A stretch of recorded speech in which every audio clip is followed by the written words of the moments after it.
It was midnight when the convoy of police vehicles emerged from Belmarsh prison on the edge of London and began the journey across the British capital to Northolt Air Force Base, where a specially chartered aircraft was waiting. At Northolt, just after 2 a.m. local time, Abu Qatada emerged. He did not seem to be handcuffed or shackled, and he walked freely across the tarmac, accompanied by an official. The 53-year-old father of 5 then gazed out of the window of the plane as it taxied to the runway and began his journey to the Middle East. It brings to an end a bitter legal battle which has cost Britain in excess of $3 million. I was absolutely delighted. I mean, this is something this government said it would get done, and we have got it done. And it's an issue that, like the rest of the country, has made my blood boil, that this man who has no right to be in our country, who's a threat to our country, and that it took so long and was so difficult to deport him. But we've done it.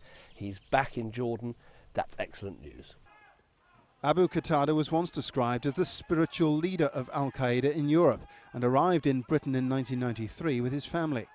In 1999, the Jordanian courts convicted him in absentia of involvement in a terrorist bombing conspiracy.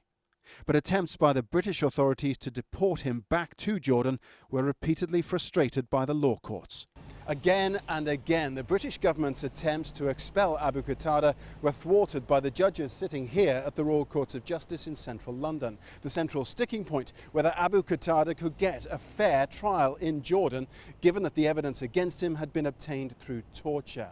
Which took priority, human rights protections or anti-terror legislation? But the approval in recent weeks of a mutual assistance treaty between Britain and Jordan has unlocked the impasse. The deal includes assurances on fair trials and torture evidence. Abu Qatada himself had indicated that he would return to Jordan voluntarily if such a treaty could be agreed. And so it was that on Sunday he set foot in Jordan for the first time in 20 years. Paul Brennan, Al Jazeera, London.